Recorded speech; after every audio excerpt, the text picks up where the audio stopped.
বাহনের গতি আরও বাড়ে, সেই জন্য একটা ব্যাপক পরিকল্পনা মাননীয় প্রধানমন্ত্রী হাতে নিয়েছেন।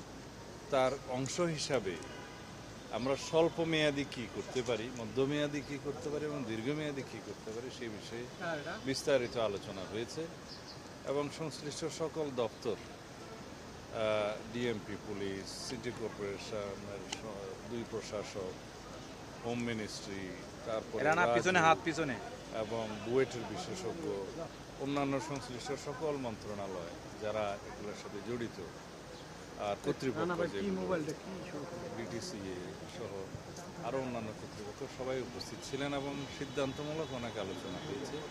স্বল্প মেয়াদী কী কী বিষয়ে আমরা অ্যাড্রেস করতে পারি এগুলো সবই রেজলিউশন আকারে পরে জানানো হবে। আমি এখানে বিস্তারিত করতে চাই না, তবে আশা করি ইনশাআল্লাহ আমরা এপ্রিল মাসের শেষ নাগাদ মোটামুটি স্বল্প মেয়াদী যে সমস্ত পরিকল্পনা নেওয়া হয়েছে সেগুলোর বাস্তবায়ন করতে পারব।